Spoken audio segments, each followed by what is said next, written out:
Hello friends, Usha रेसिपीमध्ये आपले स्वागत आहे. आज मी बनवणार आहे कच्च्या हळदीचा लोणचं. लोणचं म्हटल्याच्या नंतर सर्वांच्या डोळ्यासमोर एकच प्रतिमा आली असेल की चटपटीत लोणचं.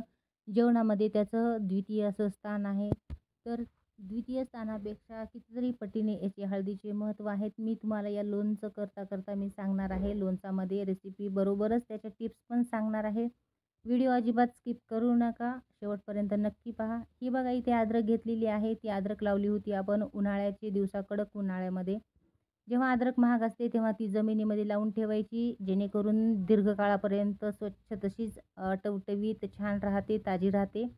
जर तुमच्याकडे कंजेस्टेड जागा असेल तर तुम्ही झाडांच्या कुंड्यांमध्ये वगैरे लावू शकता. इथे मी जेवढी पाहिजे तेवढीच हळद मी कुदळीच्या साहाय्याने काढून घेतलेली आहे. आणि ही हळद 2-3 वेळा पाण्याने स्वच्छ धुवून घेतल्याच्या नंतर वरची साल काढून घ्यायची आहे. बघू शकता तुम्ही इथे मी त्याचे छोटे छोटे काप केलेले आहेत. उभे यामुळे काप केलेले आहेत की मसाला व्यवस्थित त्याला लागला पाहिजे. इथे एक पॅन ठेवला आहे, त्यामध्ये आपण आता मसाल्याची तयारी करून घेऊयात. मसाल्यासाठी मी घेतलेला आहे 2 चमचे इथे मी मोहरी घेतलेली आहे. 1 चमचा मी इथे बडीशोप घेतलेली आहे. आणि गॅस हा मंद आचेवरच ठेवायचा आहे. ताबडतोब लगेच गॅस हा फुल करायचा नाही आहे. नंतर घेतलेला आहे 1 चमचा मेथ्या घेतलेल्या आहेत, मेथीचे दाणे. अर्धा चमचा मी इथे धने घेतलेले आहेत. अर्धा चमचा मी इथे जिरे घेतलेले आहेत. आणि आता घेत आहे बघा मिरच्या. तर इथे मी घेतलेल्या आहेत 4 मिरच्या. मिरची खूप तिखट असल्यामुळे फक्त 4च मिरच्या मोजून घेतलेल्या आहेत, कारण की बाकी पण थोडे तिखट पदार्थ आपण यामध्ये ॲड करणार आहोत. तर हा सगळा मसाला आपण एकत्रित भाजून घ्यायचा आहे. फुल गॅसवर भाजायचा नाही आहे आणि मंद आचेवरच भाजायचा आहे मोहरी तडतडीपर्यंत. मी मसाले यामुळे भाजून घेत आहे की यामध्ये जो कडवटपणा असतो मोहरीमध्ये, मेथ्यांमध्ये, धन्यांमध्ये, तर तो उग्रपणा यामध्ये उतरणार नाही, यासाठी थोडेसे हलकेसे भाजून घेतलेले आहेत. कारण की हळद उग्र आहे आणि आपली अद्रक पण खूप शार्प म्हणजे जास्त उग्रच आहे ती पण. त्यामुळे मी ते थोडंसं हलकंसं याला भाजून घेतलेलं आहे. आणि हे मसाले आपण थंड झाल्याच्या नंतर मिक्सरमध्ये काढून घ्यायचे आहेत. मिक्सरमध्ये खूपच बारीक अशी पावडर नाही करायची याची, कारण की लोणचं हा आपला कडवट होऊ शकतो. हे ती बघू शकता तुम्ही. बघा, हे लोणचाची जी आपली पावडर झालेली आहे ती जाडसर काढलेली आहे मी. इथे लसणाच्या पाकळ्या घेतलेल्या आहेत, त्या उभ्या कट करून घेतलेल्या आहेत, जेणेकरून आपण लोणचातील त्या काढून फेकणारच नाही, तेवढा टेस्टी लोणचं बनणार आहे.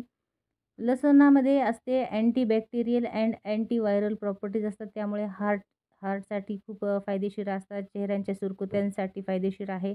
यात अँटी एजिंग असल्यामुळे आपल्या स्किनसाठी खूप महागड्या सनस्क्रीन लावण्याची गरज नाही आहे. तो खर्च आपला वाचेल. हाय बी पी वाल्यांनी जरूर एक लसणाची पाकळी खायला हवी. तर इथे मी जी अद्रक आणि हळद घेतलेली होती ती हलकीशी भाजून घेतलेली आहे पॅनमध्ये. खूप जास्त भाजून घ्यायची नाही, करपेपर्यंत. आणि इथे मी तेल तापवण्यासाठी ठेवलेले आहे. बघू शकता तुम्ही. तेल कडकडून तापून यासाठी घ्यायचे, कारण त्यामध्ये फंगस वगैरे किंवा अँटीबॅक्टेरियाज वगैरे असतील तर त्या जळून जातील. तेल आपलं निर्जंतुक होईल. आणि तेल थोडंसं नॉर्मल होऊ द्यायचं आहे त्याचं तापमान, आणि नंतर लवंगा घालायच्या आहेत. खूप तेल कढलेलं जर असेल, त्यात लवंगा घातल्या तर त्या फटाफट आपल्या अंगावर उडून येतात. त्यामुळे थोडीशी काळजी घ्यायची आहे. ताबडतोब त्यामध्ये लवंगा घालायच्या नाही आहेत. टेम्परेचर थोडंसं कमी होऊ द्यायचं आहे, नंतर लवंगा घालायच्या आहेत. इथे जी हळद घेतली होती आपण तेलामध्ये थोडीशी फ्राय करून घेतली होती, त्यामध्ये मी हिरव्या मिरच्या घातलेल्या आहेत 8 ते 9. लसणाच्या पाकळ्या उभ्या कट केलेल्या घातलेल्या आहेत. एका लसणाच्या पाकळीचे 2 ते 3 तुकडे करायचे आहेत. नंतर लाल तिखट घातलेलं आहे मी यामध्ये अर्धी वाटी. बघू शकता तुम्ही मसाले मी कसे तयार करत आहे. तर यामध्ये घातलेलं आहे आता मीठ. मीठ हे चवीपुरतं घालायचं नाही आहे, चवीपेक्षा थोडंसं जास्त घालायचं आहे, जेणेकरून आपले मसाले हे दीर्घकाळापर्यंत टिकतील, 6 महिन्यांसाठी, वर्षभरांसाठी. आणि हा बघा आपला मसाला, जो की जाडसर वाटलेला आहे. खमंग असा वास येत आहे. खूप छान असा वास याचा दरवळत आहे मसाल्यांचा, खमंग असा. त्यामध्ये सोप, धणे, मेथ्या वगैरे, मोहरी घातल्यामुळे एक चटपटीत अशी वेगळी रेसिपी, युनिक अशी रेसिपी आहे. तुम्ही पण नक्की ट्राय करा. आता मी घालते यामध्ये लिंबाचा रस. लिंबाचा रस गाळून घ्यायचा आहे, बिया घालायच्या नाहीत यामध्ये. झाडाची लिंब मी तोडलेले होते, तर 7-8 लिंब तोडली होती, तेवढी लागली नाहीत. लिंबाची साईज मोठी असल्यामुळे मी इथे 4 लिंब घेतलेली आहेत. तेल बघा आपलं पूर्ण थंड झालेलं आहे. बघू शकता, थंड झाल्याच्या नंतरच आपल्याला तेल हे मसाल्यांमध्ये घालायचं आहे लोणच्याच्या वर. आणि ते छान आपल्याला हाताने, हलक्याशा हाताने फिरून घ्यायचं आहे. लोणच्यामध्ये आपल्याला तेल हे थोडंसं जास्त घालायचं आहे, म्हणजे खिळतं घालायचं आहे, जेणेकरून आपला लोणचं जास्त वेळ टिकेल. यामध्ये जी आपण अद्रक घातली होती, या अद्रकीमध्ये अँटीऑक्सिडंट असते, त्यामुळे हे फायदेशीर आहे. इथे मी बरणी घेतलेली होती बघा, स्वच्छ घासून उन्हाला वाळवलेली आहे, जेणेकरून यामध्ये पाणी राहणार नाही. एक जरी पाण्याचा थेंब राहिला तर माझी पूर्ण मेहनत वाया जाईल, म्हणून मी चेक करत आहे. या आपण हळदीच्या लोणच्यामध्ये हळद आणि अद्रक जी घातली होती, तर अद्रकीचे फायदे असे आहेत, की अद्रकीमध्ये अँटीऑक्सिडंट असल्यामुळे जॉइंट पेनसाठी फायदेशीर आहे.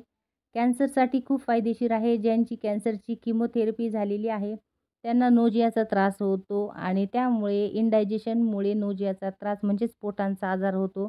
ॲसिडिटी, गॅस, कफ यावर रामबाण असा उपाय आहे. जी कच्ची हळद होती त्यामध्ये कर्क्युमिन नावाचा जो घटक असतो, तो शरीरासाठी सूज उतरवण्यासाठी, शरीरातल्या गाठी कमी करण्यासाठी फायदेशीर आहे.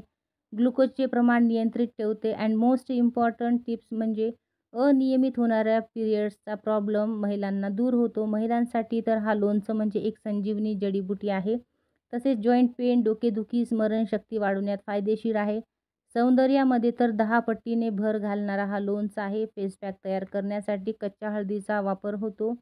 ऑल स्किन टाईपसाठी हा फेस पॅक तयार करता येतो, कारण की 100% असा गॅरंटेड फेस पॅक आहे. मी स्वतः बनवलेला आहे, because I am a beautician. त्यामुळे तुम्हाला मी सजेस्ट करेल, की हा लोणचं प्रत्येकाने एकदा करून खायलाच हवा. चटपटीत लोणचं आणि आपल्या शरीरासाठी फायदेशीर असा लोणचं.